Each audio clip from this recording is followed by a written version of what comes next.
Right now, if you just pull up the retail crypto markets on your phone, you are watching an absolute bloodbath.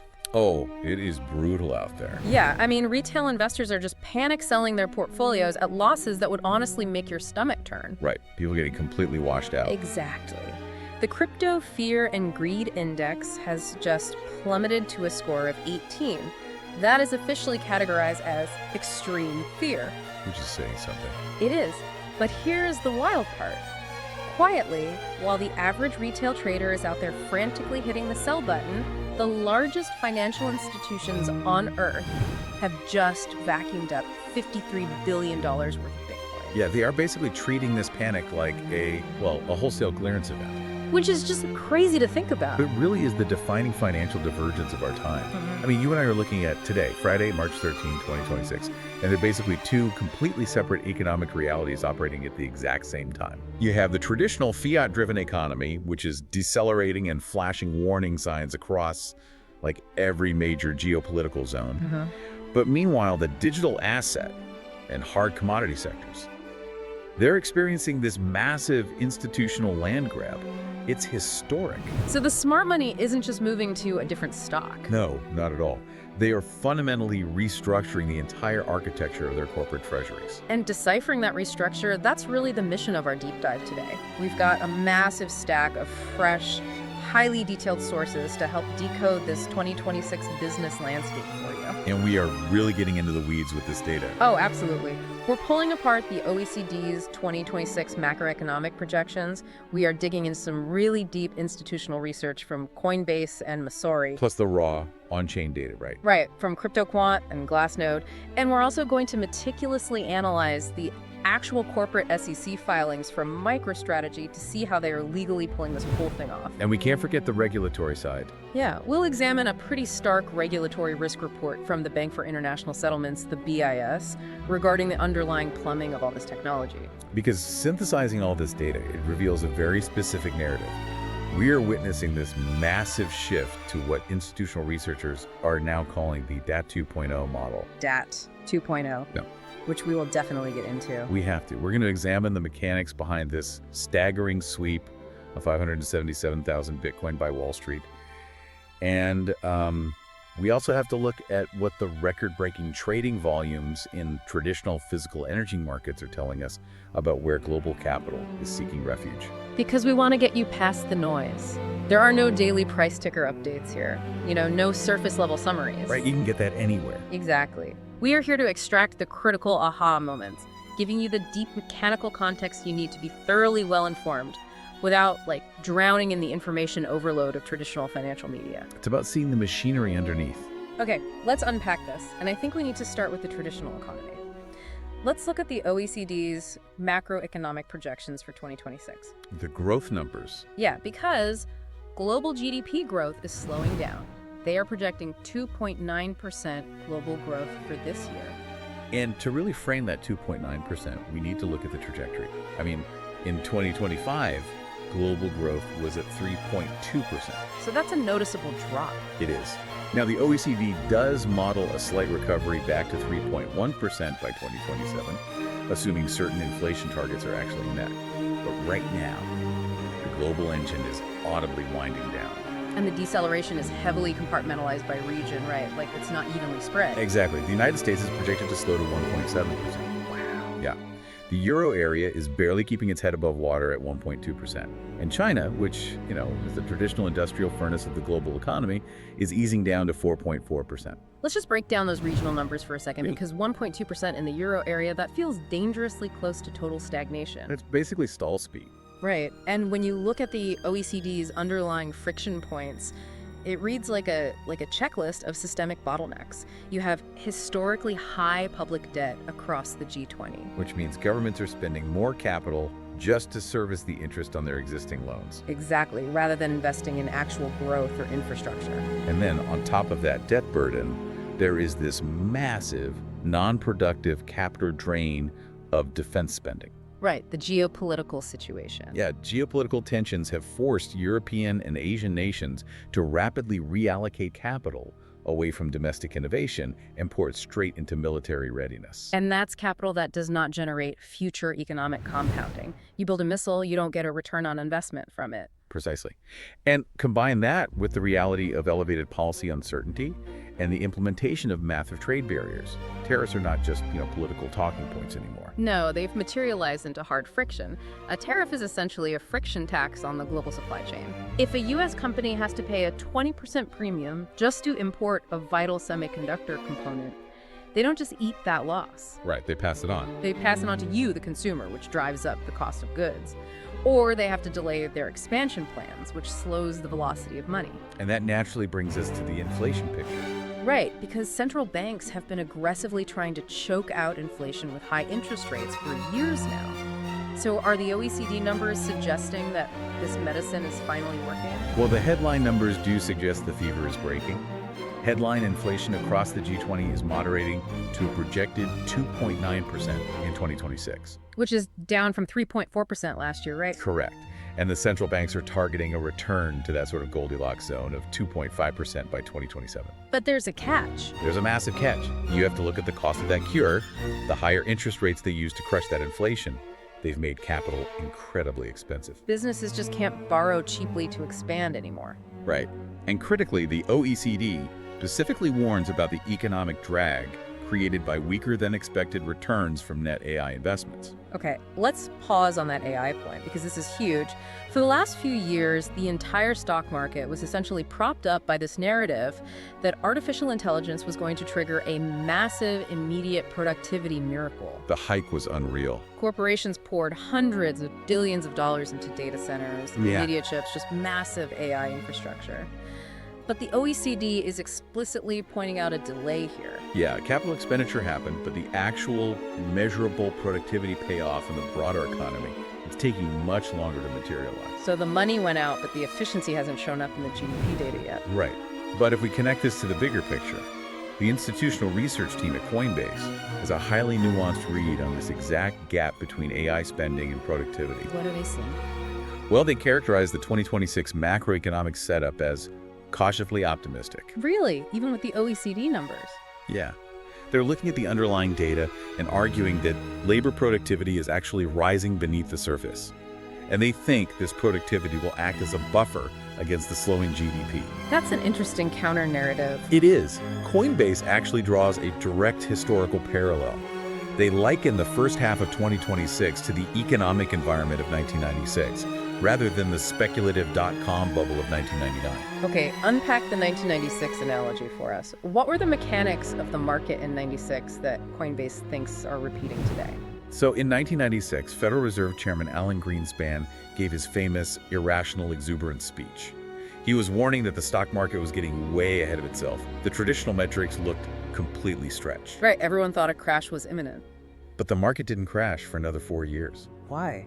Because the massive capital investments being made into the early internet, laying fiber optic cables, building server infrastructure, they actually started yielding real, tangible labor productivity. Workers genuinely became more efficient. Okay, I see where they're going with this. Coinbase is arguing that we are in that 96 phase with AI right now.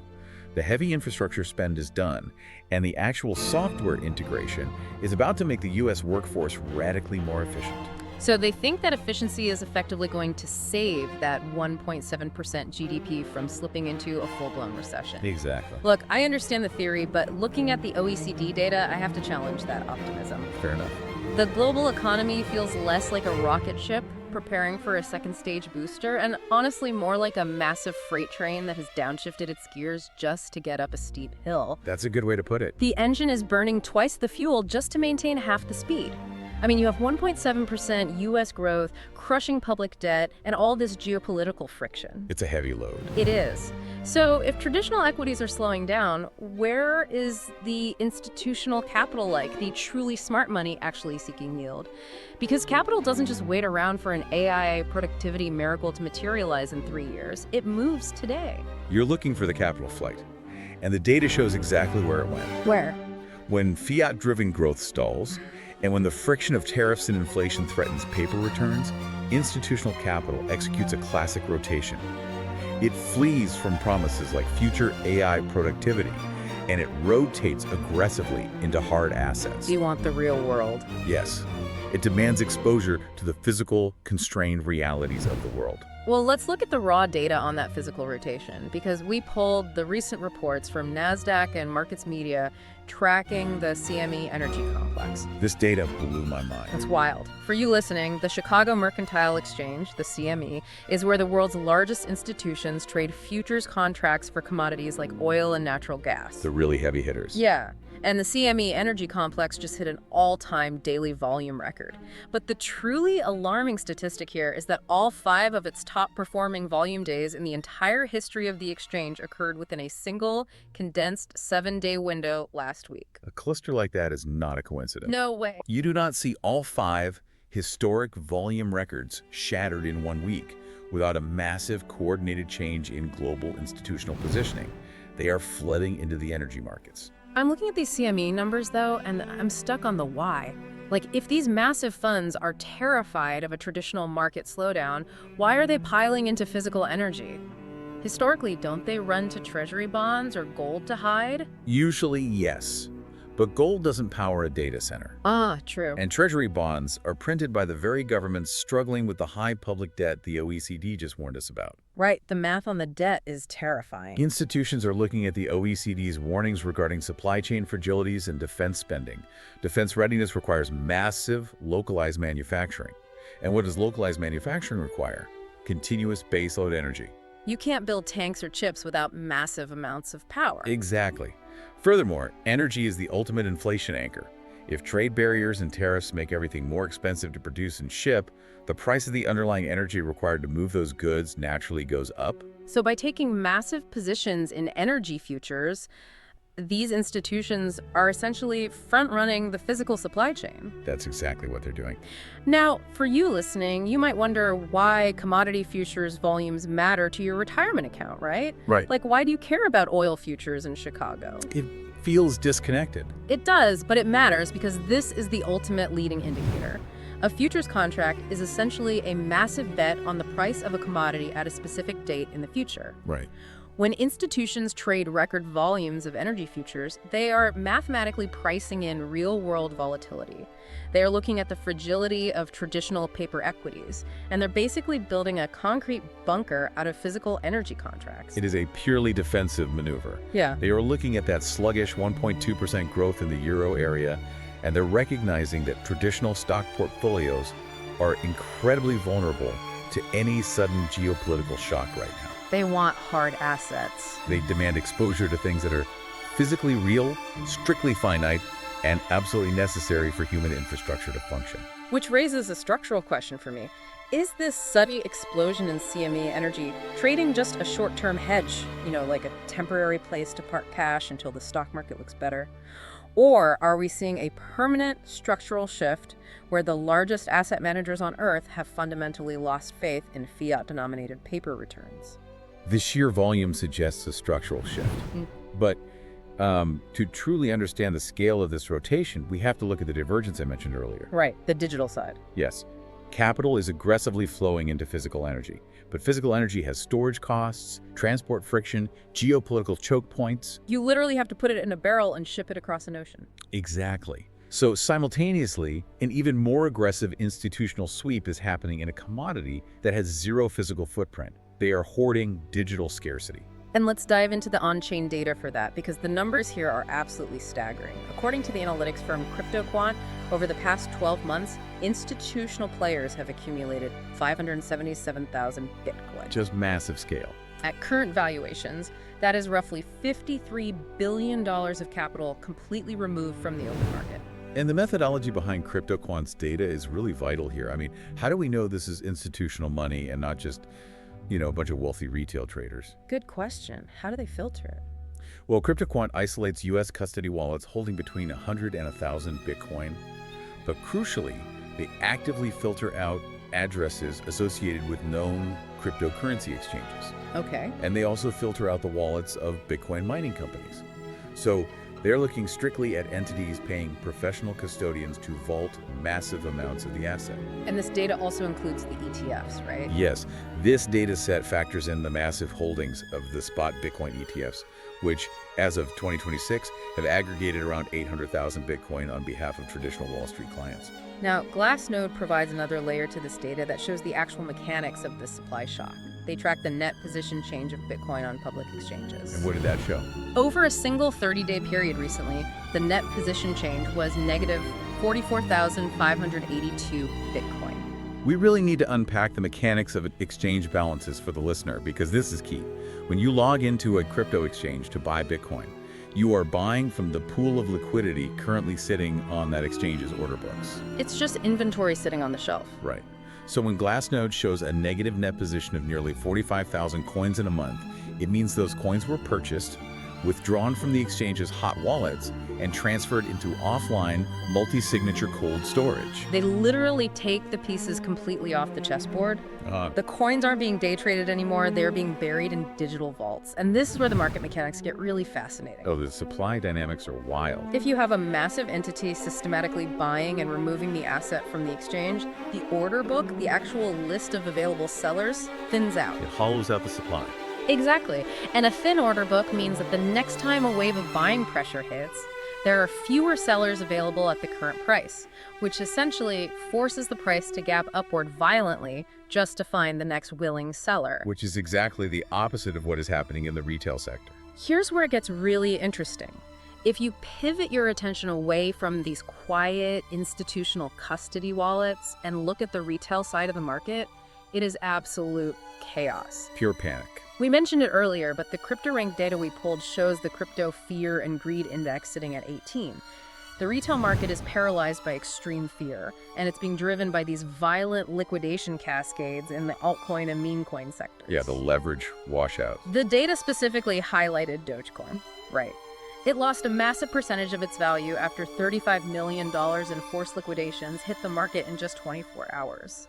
And this coincided with massive deposits being moved onto the Binance exchange by large holders who were clearly preparing to dump their bags.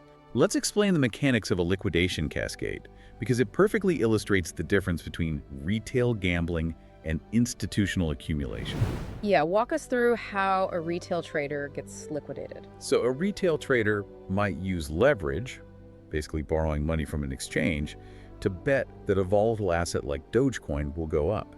They might put up, say, $1,000 of their own money and borrow $19,000 to take a $20,000 position. A 20x leverage position. Precisely. Now, if the price of that asset drops by just 5%, the trader's initial $1,000 equity is completely wiped out. Because the 5% drop on 20K is 1K. Exactly. And the exchange's algorithm does not wait around for the trader to wire more funds. The smart contract automatically and forcefully sells the trader's position at the market price to protect the borrowed funds. It just dumps it on the market. Right. And this forced selling pushes the price of the asset down even further. That drop then triggers the liquidation of the next trader down, the one who used 15x leverage. Oh. Their forced sell pushes the price down again, liquidating the guy at 10x leverage. It is a vicious, automated downward spiral. So $35 million in liquidations means the market was structurally cleansed of over-leveraged retail traders in a matter of hours. Think about the market structure here, right? It's like watching a violent hurricane wiping out all the retail traders on the surface of the ocean. They're getting liquidated, they're panicked, and they're forced to sell their underlying assets to cover their margin calls. Just thrashing around. But deep down at the bottom of the ocean, completely undisturbed by the surface weather, massive institutional whales are swimming along with their mouths open, calmly swallowing up the underlying base layer Bitcoin that all the panicked retail traders are dropping. The institutions are the direct beneficiaries of the retail panic. The scale of this accumulation has fundamentally altered the mathematics of Bitcoin. Institutions, via ETFs and direct corporate custody, now control an estimated 8 to 10% of the entire circulating supply of Bitcoin. Which is a massive chunk of a globally scarce asset. And their buying mechanism is critical to understand. They are not out there trying to time the market tops and bottoms. They're not reading charts on Twitter. No. They are utilizing systematic dollar cost averaging. They mandate an allocation of, say, 1 to 5% of their total portfolio into Bitcoin, and their algorithms simply purchase it steadily over time, regardless of what the daily price action is doing. It entirely removes human emotion from the demand side. Entirely. And because these hundreds of thousands of coins are locked in multi-signature cold storage managed by professional custodians, they are highly illiquid. An institutional treasury manager is not going to panic sell a $500 million Bitcoin position just because a meme coin crashed on Binance. Right. The supply is structurally constrained, while the programmed institutional demand just remains constant. Okay, so we know the passive Wall Street asset managers are buying via the ETFs. BlackRock, Fidelity, they're offering it to their clients. But the 2026 landscape features an entirely new phenomenon. The corporate adoption. Yes. How are actual operating businesses, corporations that produce software or physical goods or services, how are they physically and legally adapting their balance sheets to hoard this asset? Because that brings us to the most aggressive corporate treasury strategy in modern history. It really is unprecedented. We have to dissect the pioneer of this DAT 2.0 movement, MicroStrategy. MicroStrategy is the inflection point. I mean, they began as a traditional enterprise analytics software company. Yeah. But if you read their 2026 SEC filings, they have explicitly rebranded themselves. They formally declare themselves a Bitcoin treasury company. We pulled their 10K and 10Q filings, and honestly, the numbers defy traditional corporate logic. By mid-February of 2025, MicroStrategy had accumulated 478,740 Bitcoin. Just let the numbers sink in. And the aggregate purchase price for that hoard was over $31 billion. To understand how a software company acquired $31 billion of a scarce digital asset, we have to look at their capital raising mechanics. They did not just use the free cash flow from selling software licenses. They didn't make that much money. Exactly. They essentially hacked the traditional fiat credit system. MicroStrategy aggressively issued convertible senior notes. Let's break down exactly how a convertible senior note works, because this is literally the engine of their entire strategy. Okay, so a convertible senior note is a type of corporate debt. MicroStrategy goes to traditional institutional investors, like large hedge funds, and says, lend us $1 billion. In return, we will pay you a tiny amount of interest, sometimes as low as 0 or 1%, and we will pay you the principal back in the year 2028 or 2032. Okay, but stop right there. Why would a hedge fund lend MicroStrategy $1 billion at 0% interest when they could get 4 or 5% just buying a boring U.S. Treasury bond? Because of the convertible feature. The note gives the hedge fund the option to convert that debt into shares of MicroStrategy stock at a specific, predetermined price in the future. Ah, the upside potential. Yes. The hedge funds aren't looking for the interest yield. They are buying the optionality on the volatility of MicroStrategy's stock. If Bitcoin skyrockets, MicroStrategy's stock skyrockets, and the hedge fund converts their debt into equity for a massive profit. And if Bitcoin crashes. If Bitcoin crashes, the hedge fund just holds the debt and demands their $1 billion back at maturity, ranking senior to regular shareholders in the event of bankruptcy. So MicroStrategy uses the traditional financial system's appetite for structured volatility products to just vacuum up cheap fiat dollars. And what do they do with those dollars? They buy more Bitcoin. Right. They don't build new factories. They don't hire 10,000 new software engineers. They instantly convert those fiat dollars into Bitcoin. They are borrowing a depreciating asset, the fiat dollar, to permanently acquire an appreciating, strictly scarce digital commodity. It is an aggressive arbitrage against the fiat currency system itself. But managing a balance sheet holding tens of billions of dollars in a highly volatile digital asset requires navigating an incredibly complex and, frankly, punitive accounting and tax landscape. This is where the SEC filings become like a thriller novel for accountants. Let's dig into the mechanics of ASU 2023-08. Because before 2025, if a corporation held crypto, they were forced by the Financial Accounting Standards Board to use a costless impairment accounting model. And that costless impairment model was the primary roadblock preventing Fortune 500 companies from holding Bitcoin. Under that rule, crypto was classified as an indefinite-lived intangible asset. What does that mean mechanically for a company's quarterly earnings? Well, mechanically, if a company bought Bitcoin at $60,000 and the market price temporarily dropped to $20,000, the company had to record a massive impairment loss on their official earnings report. Even if they didn't sell it. Even if they did sell a single coin, they looked terrible to their shareholders. But here is the kicker, right? If the price of Bitcoin then rebounded to $70,000, the accounting rules forbade the company from writing the value back up. They had to keep it on their books at the $20,000 low watermark until they physically sold the asset. It completely detached the company's official book value from their actual economic reality. That changed entirely with the adoption of Accounting Standards Update 2023-08. This new rule mandates that companies measure their crypto assets at fair value. They mark to market. So whatever the price is on December 31st, that's what's on the spreadsheet. Exactly. Whatever the price of Bitcoin is at the end of the financial quarter, that is the value recorded on the balance sheet. And because MicroStrategy had been accumulating hundreds of thousands of Bitcoin for years at much lower prices, adopting ASU 2023-08 triggered an absolute nuclear explosion on their balance sheet.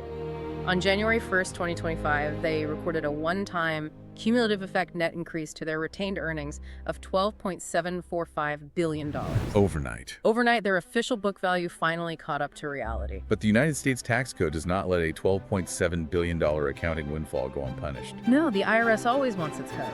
In their risk disclosures, MicroStrategy details the severe consequences of the Inflation Reduction Act of 2022, specifically the implementation of the Corporate Alternative Minimum Tax, or CAMT.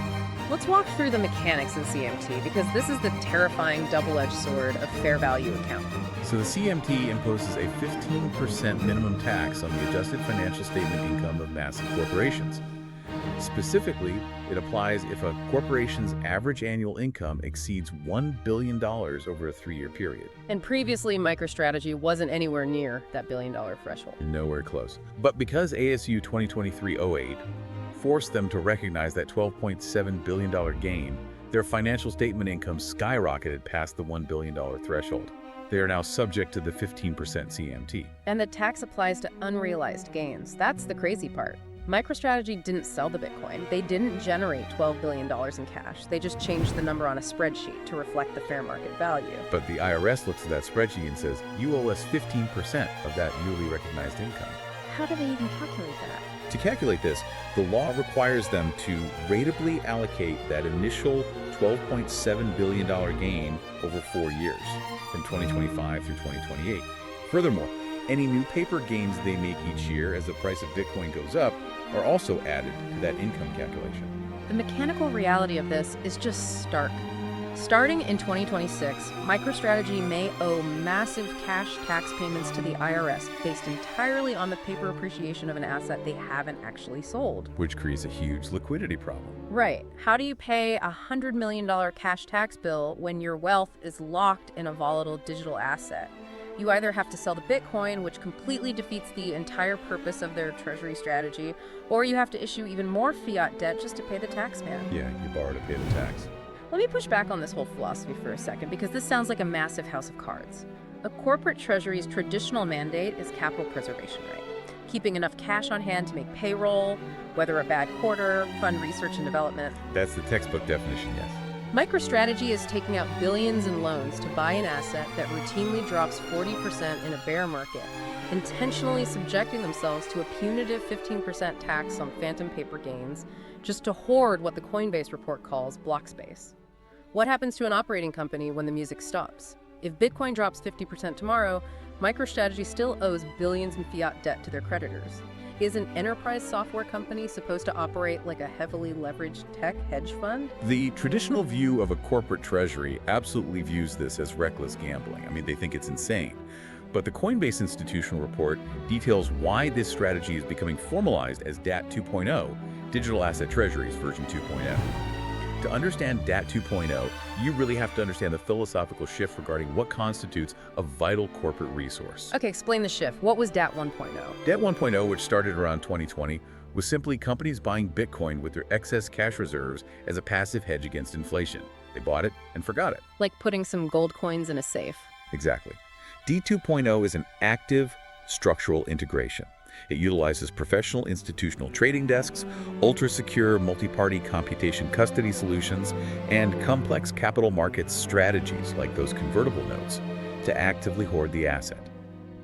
The philosophical leap is that these companies no longer view Bitcoin merely as digital gold. They view it as sovereign block space. Sovereign block space, the actual ledger capacity to permanently record and settle a transaction without relying on a centralized bank or government? Correct. Think about it historically. In the 20th century, a massive industrial corporation might leverage its balance sheet to hoard physical real estate or secure long-term oil contracts, knowing that those physical assets were prerequisites for future economic expansion. You had to control the physical inputs. Right. In the 21st century digital economy, DT 2.0 companies believe that programmable, unseizable digital scarcity and the block space required to transfer it is the ultimate prerequisite for future commerce. They are willing to take on massive fiat debt and navigate punitive tax regimes just to secure a monopoly on the base layer of the new digital economy. But MicroStrategy's entire DAT 2.0 philosophy relies on one massive underlying assumption, that this block space they are mortgaging their company to hoard actually functions efficiently and safely. Which is a big assumption. It's huge. If you are going to bet the future of global commerce on a digital plumbing system, those pipes better be flawless. But as the Masari Technology reports and the Bank for International Settlements risk reviews point out, the reality of this new plumbing is incredibly complex, experimental, and honestly, full of hidden systemic risks. We really have to examine the actual technological infrastructure here. The Masari 2026 Outlook report details the aggressive build-out of what they call the new financial plumbing. And the most prominent trend they highlight is TradFi, traditional finance tokenization. We are seeing massive legacy institutions putting real-world assets onto public blockchains. The prime example here is BlackRock launching their BUIDL fund directly on the public Ethereum network. Which was a massive signal to the market. Yeah, they aren't building a private walled garden blockchain just for Wall Street. They are deploying a tokenized money market fund onto the exact same public ledger used by crypto natives. Why the public chain? Because of settlement finality and continuous liquidity. In traditional finance, settling a complex institutional trade takes days. It's called T+2 settlement and involves a labyrinth of clearinghouses, depository trust companies, and correspondent banks. It is slow and it's expensive. Lots of middlemen taking a cut. Exactly. By tokenizing the fund on Ethereum, BlackRock enables instantaneous peer-to-peer transfer of ownership that settles in 12 seconds, 24 hours a day, 365 days a year. No weekends, no bank holidays. None. It also allows for programmable compliance. They can literally code the regulatory rules directly into the token's smart contract, ensuring it can only be traded between mathematically verified KYC-approved wallets. And the scale of this tokenization is just massive. The Masari and Coinbase models forecast that stablecoins, which are the foundational tokenized assets, usually pegged to the US dollar, are on track to reach a $1.2 trillion market capitalization by 2028. But to support that volume of capital moving on-chain, the underlying infrastructure had to evolve. The Ethereum network recently underwent the Denkin upgrade, which fundamentally altered the economics of blockchain computation. Break down the mechanics of Denkin for us. Why does a software upgrade matter to an institutional investor? Before Denkin, Ethereum was notoriously expensive to use. Layer 2 networks, which are essentially fast-lane highways built on top of the main Ethereum network to process batches of transactions cheaply, they had to post all of their transaction receipt data permanently onto the main Ethereum blockchain. And storing data forever on a decentralized network is costly. Incredibly resource-intensive and expensive. The Denkin upgrade introduced a concept known as proto-dank sharding, which created temporary blob space. Blob space. Yes. Instead of forcing the Layer 2 networks to write their data permanently onto the expensive base layer, Denkin allows them to attach temporary blobs of data that are mathematically verified but automatically deleted after a few weeks. It drastically reduced the data availability costs. So what was the economic impact of that? The result was that transaction fees on Layer 2 networks plummeted by over 90%. Wow. And when you drop the transaction cost of a global settlement network to fractions of a penny, you don't just make it cheaper for humans to trade, you unlock entirely new, non-human economic participants. This is where it gets sci-fi. It really does. Yeah. This brings us to the intersection of AI and crypto, which Masari highlights as the most explosive growth vector. We are seeing AI agentic systems, autonomous software programs designed to accomplish specific tasks, using open crypto rails to execute high-frequency microtransactions. But consider the mechanics of an autonomous AI agent, right? Yeah. If you deploy an AI agent to scrape the internet, analyze financial data, and purchase server compute power to run its models, it needs a way to pay for those resources. An autonomous piece of code cannot walk into a Chase Bank branch, show a driver's license, and open a corporate checking account. It cannot get an API key for the traditional Visa network. It is entirely locked out of the legacy financial system. Completely. But crypto is native internet money. Anyone or anything can generate a cryptographic key pair in milliseconds. An AI agent can spin up a digital wallet, hold tokenized dollars, and use those layer 2 networks we just discussed to execute thousands of microtransactions per minute, paying fractions of a cent for API calls, data storage, and compute power, all settled instantly via smart contracts. It sounds like an incredibly efficient, frictionless future. But before we get swept up in the techno-optimism of AI agents and tokenized BlackRock funds, we have to look at the stark warnings from the regulatory side. The Bank for International Settlements, the BIS, released a comprehensive risk report that essentially pours a bucket of ice water over the entire decentralized finance or DeFi ecosystem. The BIS report is a forensic teardown of the risks inherent in this new plumbing. They introduce a foundational critique that they call the decentralization illusion. The entire marketing premise of DeFi is that it removes the centralized middlemen, the banks, the brokers, the clearinghouses, and replaces them with impartial code. But the BIS argues that true decentralization is a myth. They argue it is practically impossible. You cannot write a static smart contract that anticipates every possible future market contingency, every potential regulatory shift, or every sophisticated cyber attack vector. When a crisis occurs or a bug is discovered, there has to be a mechanism to upgrade the code or freeze the protocol. That requires human governance. And how is that governance structured mechanically? Usually the protocol issues governance tokens. If you hold the token, you get to vote on the upgrades. But the reality is that the vast majority of these tokens are held by a tiny cabal of original developers, venture capital firms, and massive institutional whales. The BIS points out that this merely recreates the centralized power structures of traditional finance, but it hides them behind a veil of anonymity, entirely removing the regulatory oversight and legal accountability that protects consumers in the legacy system. They also highlight the inherent centralization vector of the proof-of-stake consensus mechanisms that secure these networks. In a proof-of-stake system, network validators lock up or stake their own capital to earn the right to process transactions and collect the associated fees. So the more money you have, the more power you have. Mathematically, yes. Yeah. The entities with the most capital can afford to run the most validators, earning the most rewards, which they then re-stake to compound their dominance. It is an algorithmic rich-get-richer feedback loop that naturally trends toward oligopoly. Beyond the governance illusion, the BIS details the profound structural fragilities built right into the actual financial mechanics of DeFi. Let's start with leverage. In traditional, regulated financial markets, leverage is strictly capped to prevent systemic blowouts. In the unregulated crypto derivatives markets, exchanges routinely offer up to 125x leverage. We discussed earlier how a 20x leverage liquidation cascades. At 125x leverage, a price movement of less than 1% wipes out the trader. It turns the market into a hyper-reactive minefield. Then the BIS targets the mechanics of automated market makers, or AMMs. Let's break down how an AMM works because it introduces a unique risk called impermanent loss. In traditional finance, if I want to buy a stock, I go to an exchange that uses an order book. A market maker matches my buy order with someone else's sell order. But in DeFi, there is no centralized market maker matching orders. Instead, an AMM operates like a robotic vending machine. Liquidity providers deposit pairs of assets, say, tokenized Ethereum and tokenized US dollars into a smart contract pool. When a trader wants to buy Ethereum, they swap their dollars into the pool and take the Ethereum out. The price is determined algorithmically by the ratio of the assets left in the pool. But the pool has no connection to the outside world. It doesn't read the Wall Street Journal.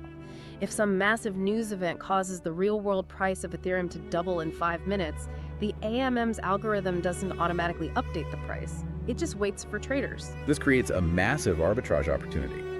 High-frequency trading bots instantly recognize that the AMM is underpricing the Ethereum relative to the global market. They flood the AMM, draining all the valuable Ethereum out of the pool and dumping less valuable dollars into it until the ratio balances out to the new global price.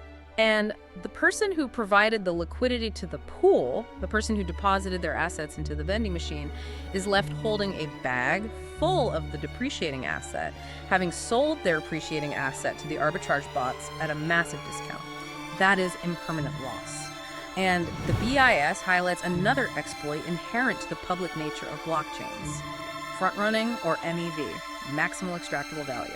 Because public blockchains operate by grouping pending transactions into a public waiting room, the mempool, before confirming them into a block, sophisticated validators can literally see your trade before it is executed. Then peek at your cards. Yes.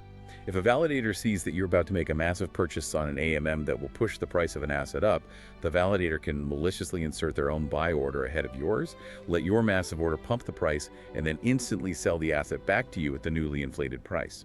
It is legalized front-running built directly into the base layer of the protocol. The final, and perhaps most terrifying, structural fragility the BIS outlines is the concept of flash loans. This is a mechanism that simply cannot exist in the physical world.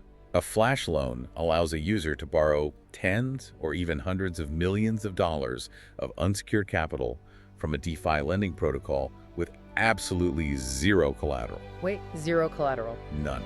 The only mathematical condition coded into the smart contract is that the user must borrow the funds, execute their trades, and repay the loan, plus a small fee, all within the exact same Ethereum block, which takes about 12 seconds. And if the trader's complex arbitrage strategy fails and they can't repay the money at the end of the 12 seconds, what happens? The entire transaction simply reverts. The smart contract treats it as if the loan never happened. The lender never actually loses custody of their funds. From the lender's perspective, it is a risk-free yield.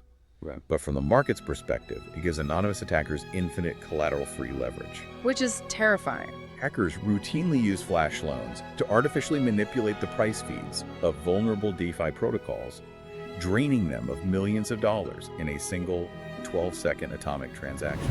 So what does this all mean? Think of traditional finance like a car with a modern, computer-controlled suspension system. When you hit a pothole, a liquidity crisis, a bank failure, the central banks and massive commercial banks act as the shock absorbers.